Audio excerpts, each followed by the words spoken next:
If you do go on to enjoy today's video, please consider liking it because I'm terrible at FIFA and I need all the self-esteem I can get. If you're interested in football shirts, football boots or anything football related, go check out my Depop. The link for that is also down below. If you do need any coins, head over to u7buystore.com. Use the code TVM at checkout for a discount. The link is in the description. What is going on, guys? Tim here. Welcome back to a brand new video, brand new episode of the Brentford save on FM22. I am starting this video 21 minutes into a game that I had to press record on because this is the kind of thing I was talking about last episode. So in the last episode, we lost two games back to back, both 3-2. I heavily rested against Leeds in the Cup. Shouldn't have done it, but in hindsight, obviously, I know now, but then I thought we might be okay. Then we lost in the league to, I think, bottom of the league, Brighton, where we really didn't... I mean, they didn't create anything, and we still lost. This game, Leicester, who are in 7th, they're in front of us. They're doing well. They're a team that we need to leapfrog, and we're about to go into a VAR decision to see if we've gone 4-0 up in 21 minutes. This is what I'm talking about. It's been disallowed. I should have done that before I pressed record. It's been disallowed because I pressed record, I guarantee you. If I go on to lose this game, I don't think I'll ever play a live game ever again. I don't know what's happening. I don't know how it's a thing, but we are fantastic. And yet, every time I click record, it just goes to absolute turd. I'm going to shout out a little encourage instruction just to say, hey, you know, you're not completely crap. Look, you are winning 3-1. Nothing's happening. I like it. We do have another corner. Or is it a throw-in? It's a throw-in. And there's Onuachu at the back post for 4. That is game done. And I'm guaranteeing that that's not going to get disallowed. We should be 6-1 up here, but we're not because of slight infractions. I'm thinking... take Onuachu off now that he has his hat-trick. Bring Ayorke on and give Onuachu that break because he's got his hat-trick. He's obviously, you know, his job is done. We score from corners a lot. Apparently, we can also score from throw-ins. Barisic, by the way, has so many assists. He is a left wing-back. And he's got more assists than any other player in my team. In fact, I'm pretty sure, and we'll check in a second, I'm pretty sure he has more assists than anyone else in the league. It has been a little while since I filmed that clip. Barisic has a lot more assists now. We've played pretty well. Bit of a slightly, I don't know, indifferent run of form, I guess. It's coming good. I've gone from playing attacking to balanced. That's the only change I've made. And it seems to be working. And I'll show you the team in a minute because we are about to go into a game against West Ham. Things are getting exciting. We're into the final 3 games of the season. I think what I'm going to do is play West Ham, skip the Everton game, and then play the last game of the season. So you saw we beat Leicester 4-1. Actually did really well in that game first 20 minutes. Went 3-0 up. Absolutely spanked them. They've actually gone on a really good run of form since then. We then lost 3-1 to Aston Villa. I'm not really sure what happened, to be honest. We just didn't turn up. But then we've done better. We've not done amazing. In the game against Norwich, they had a man sent off. Definitely helped. I took a lot of players off, to be honest. I brought Pinnock on. I brought Norgard on. I brought Griffo on. And I took off the main 3, I guess. I think Aguerd came off. Seawald came off. And Hadji came off. 3 very important players in the team. And then we just sort of passed it around a little bit. And then we gave a goal away at the end. I wasn't really that bothered. Drew 1-1 at Leeds. They were lucky. They were hanging on in the final few. And they were lucky to walk away with a point.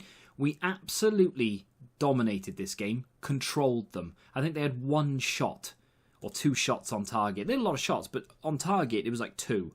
Yeah, 2 shots, 16 shots in total, only 2 on target. They could not create anything beyond our back 3. They struggled to get past the wing backs, if I'm honest. And then it was just a case of Ayer, Aguerd, Wallace controlling things at the back. We didn't dominate in terms of possession, but we could have had 5, honestly. We could have scored so many more goals. Was there one goal in that Chelsea game I was particularly proud of? Or is it I think it's the Palace game. It might not have been. I can't remember who it was. I had an injury problem with Canos in one of these games. Was it this game?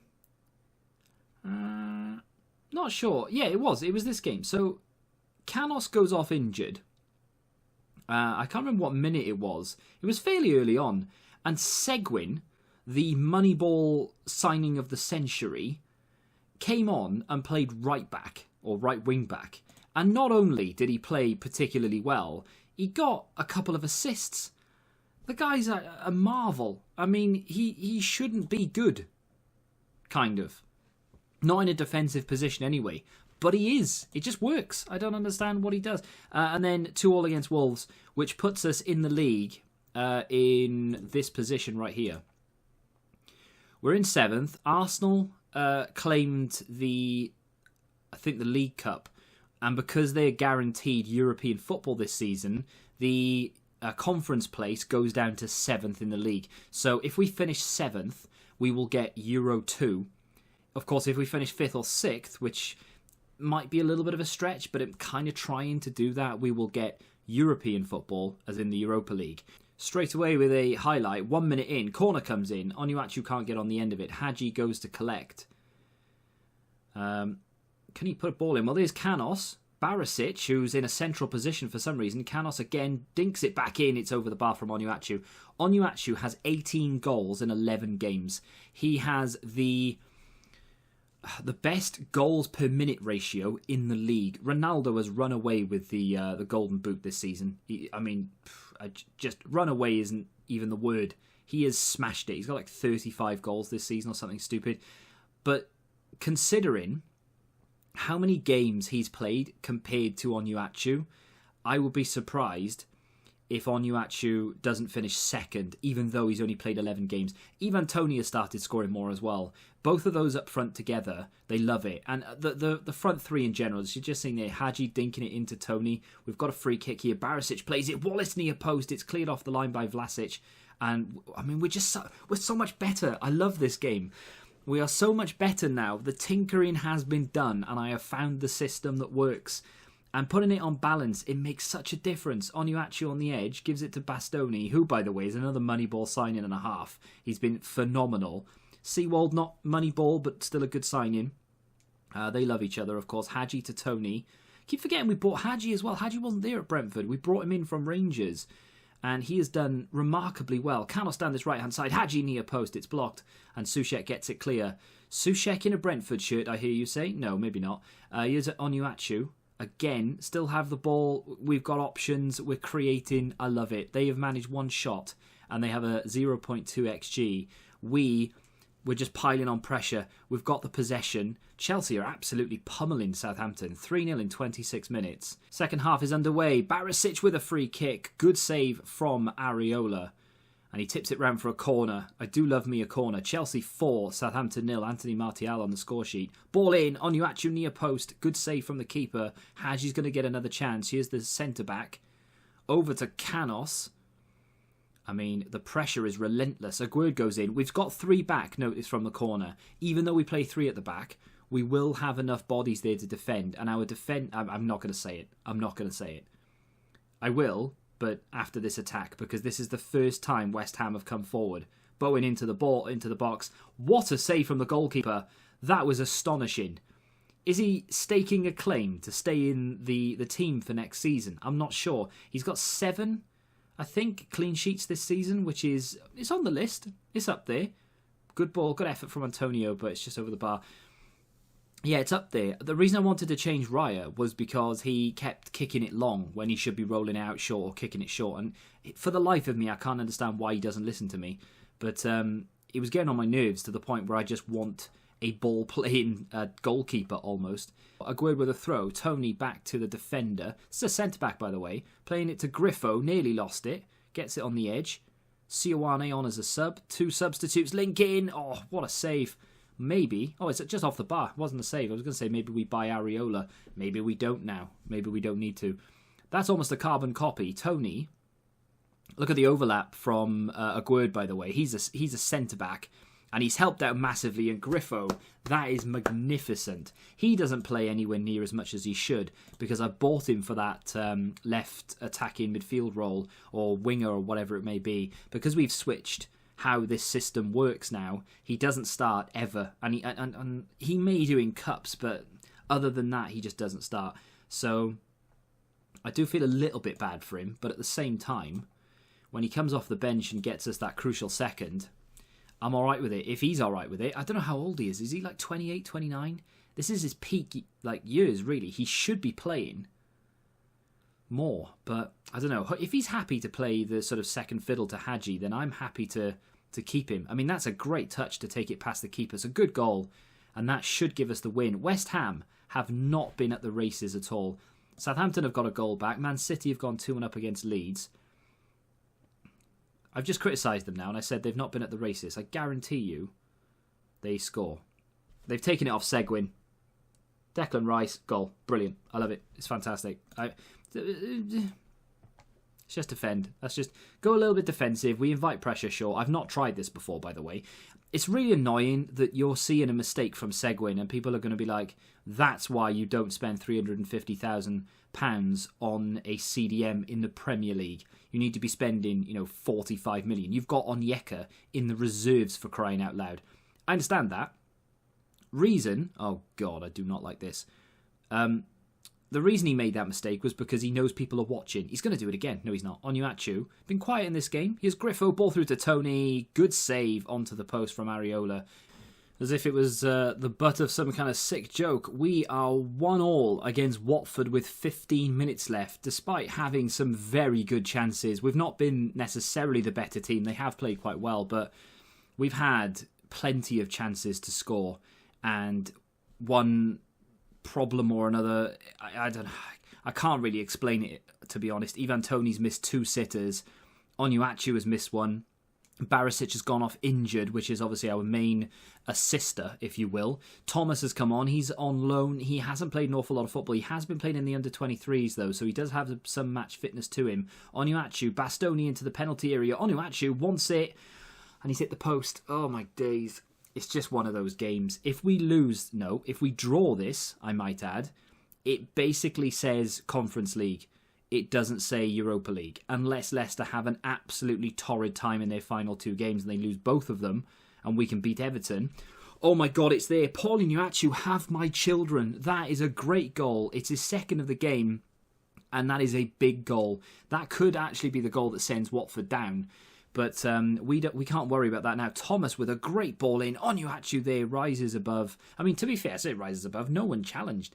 He was free. Why would you leave him free in the middle? We move above Leicester on goal difference, but of course they do have a game in hand now.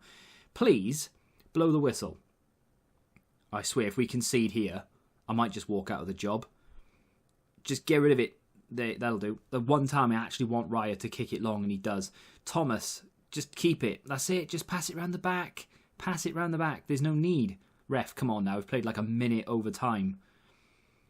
I mean, can we get a third? We don't need it. Ayork through on goal. Oh, it's beautiful. I mean, we didn't need it. It's just taking the mick, really. 3-1, and now the scoreline looks far more comfortable. It was anything but. We went 1-0 down, and it was a good goal from Watford as well. And it was well worked, and they had it on the edge of the area, and it was curled into the top corner. It was nice. This from Che, though. He is actually a really good player. And even though he's only played a handful of times, I'm very tempted to sort of take him on. Given recent results, we have officially qualified for the European Conference League. It's called the Euro Cup 2 here due to licensing.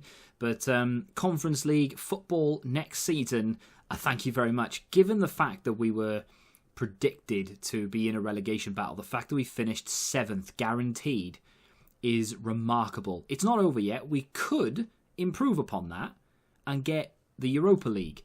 However, we are going to have to rely on Burnley, a team who are in a relegation dogfight with Watford to beat Leicester.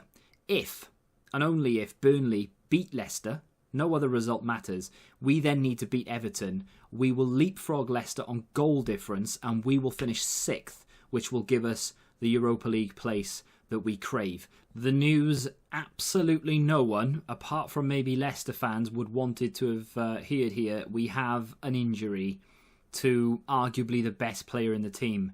Paul Onuachu is out for the final game of the season against Everton. He has pulled a hamstring while kicking the ball. Fantastic. He's out for about 3 weeks. Irrelevant. We need him back in 5 days. It's not. I mean, I could give him an injection. It'll see him through the next game. Do I do that? Is that? Yeah. Do you know what we're going to do? I've never done this before, ever. Because it's the end of the season, and I don't care how well he does on international duty for Nigeria. I am going to give him that injection to see if he can play through the pain to perhaps secure it. Is that stupid? I think that's probably stupid. Oh, he doesn't like it. Oh, okay. Oh, this is a problem. I say I've never done it before. I've never done it, but I really wanted... Oh, I shouldn't have done it.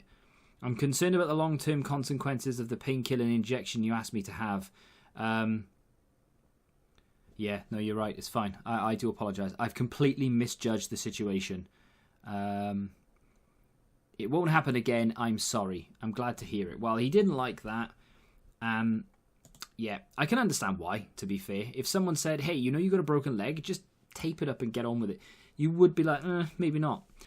Don't rock the boat is a saying that comes to mind, but I am thrashing back and forth because Seguin is going to play today. I feel like he needs to redeem himself for the goal that West Ham scored. But not only that, I think he's a better defensive unit, not on paper, absolutely not, than Seedwald, but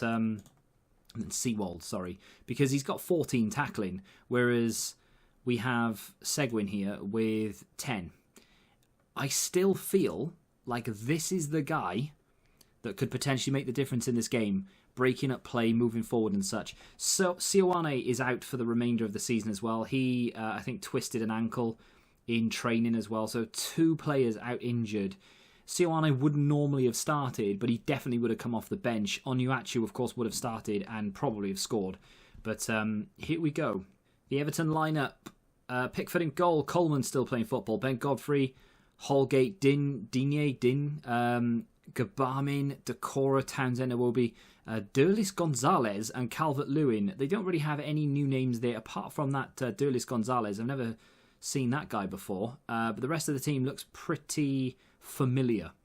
We will, of course, be keeping an eye on the latest scores. We need Burnley to pull off a masterclass, and we need Ayoke to do the same for us. We are in one hell of a pickle here. We have a highlight already, but we do have possession. Bastoni, Hadji, there's Tony, plays it out wide to Canos, does well. Can he put the ball into the box for a player who is pretty decent in the air, Ayoke? And there he is, and he's hit the bar straight away, just proving that he is actually a goal threat. Of course, Onuachu was on an unbelievable roll. So I'm hoping that Ayoke can sort of carry the torch for him, really, but I don't know. Another highlight, 0-0 in the Burnley game. Canos with another crossing opportunity, plays it short. Seguin, I mean, the ball was a poor one. I'm not going to blame Seguin for that. They nearly scored an own goal there. That was right on the line. Defended by Wallace. Hadji nods it down. There's the centre-back. And Seguin looks to play the ball. I could have played it out wide. There's the ball out wide. I was going to say, what a ball. That was ambitious from Bastoni. We don't normally play that kind of football. Oh, it's gone to goal line technology. I did say it looked like it was going in. And it was nearly an own goal. It's close. It's not quite, but it was close. Worth looking at VAR, apparently. I think the referees watch buzzes if that happens, though. So maybe they didn't need to look at VAR and they were just showing it for my benefit. Here's Everton coming forward. They're not playing for anything. This is really annoying. They should just lie down and let us take the points here. Because they're not playing for anything. We are. Ball out to Ayoke, who not really known for his pace.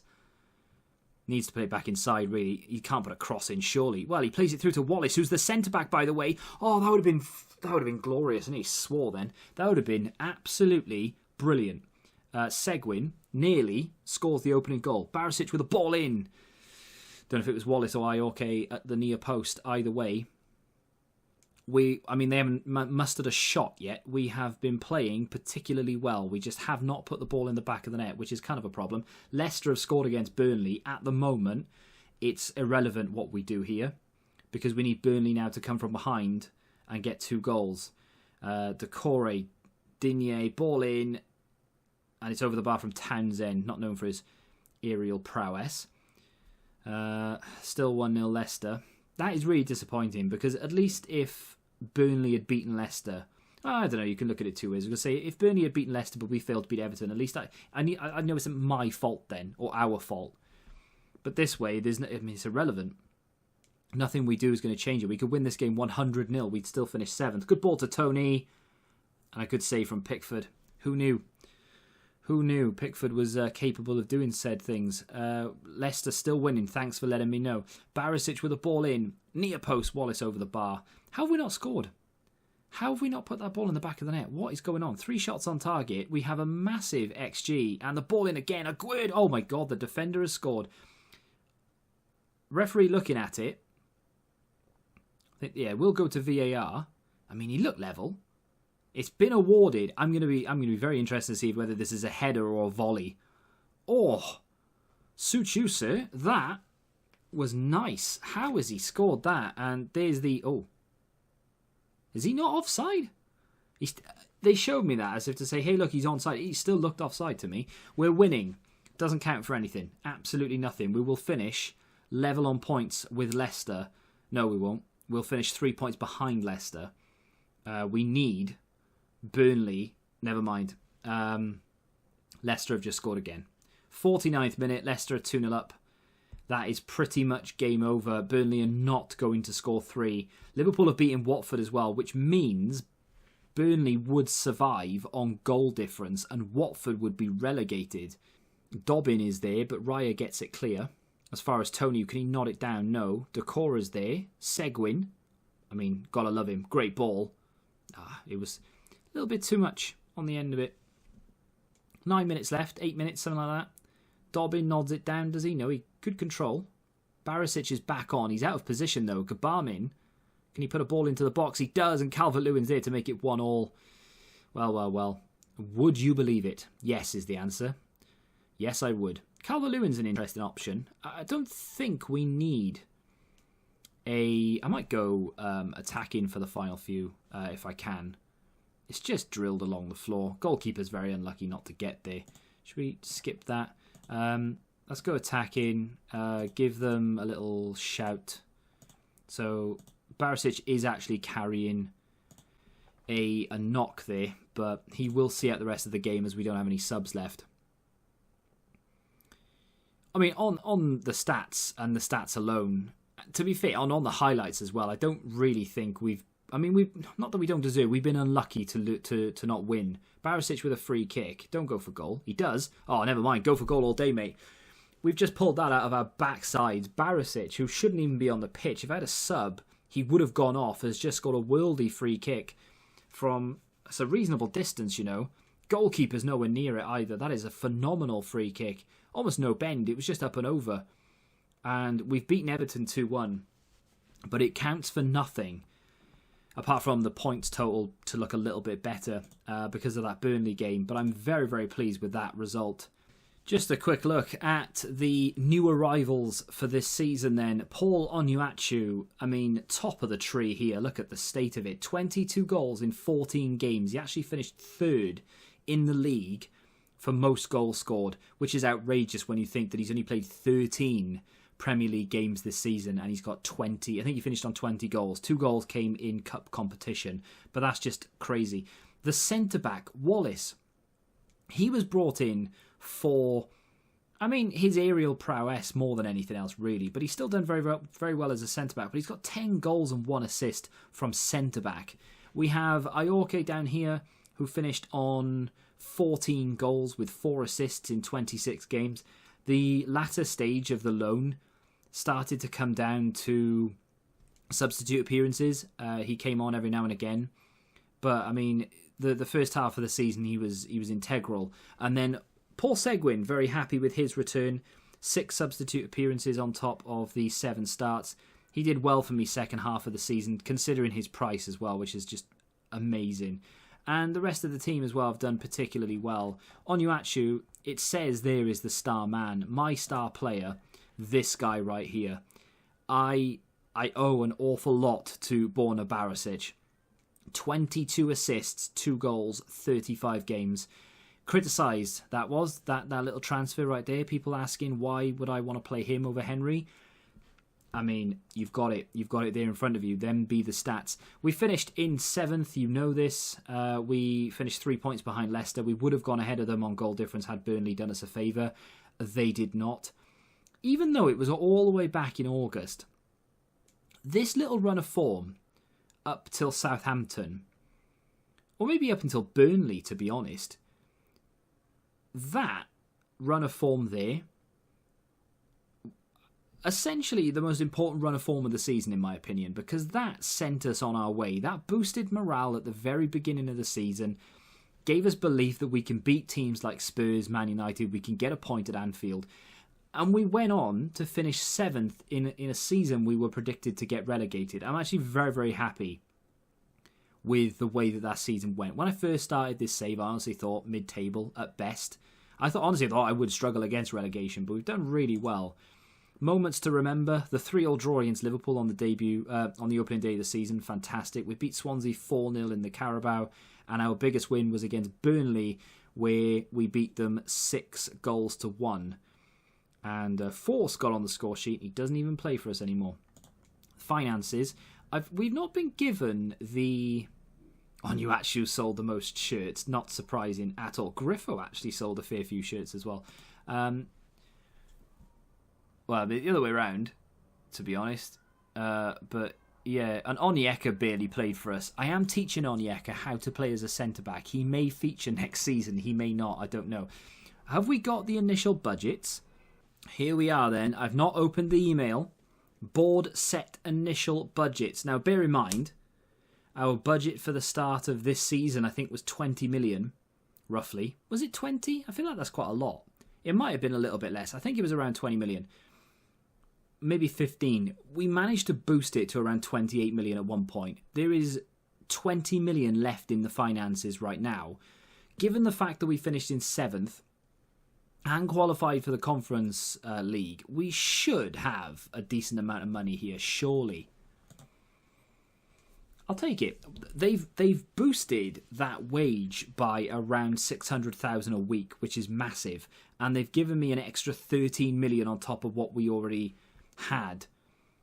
Cliff Crown, you legend. We're going to be able to do an awful lot with that. Now, the point to take away from this is, I'm pretty sure anyway, the amount of installments that I did during the January window and of course the summer window would have been taken out of this budget, and it's already gone. So I have 33 million left to spend, but I'm going to assume that we would have been given around 45 million and that a fair chunk has been taken out due to installments.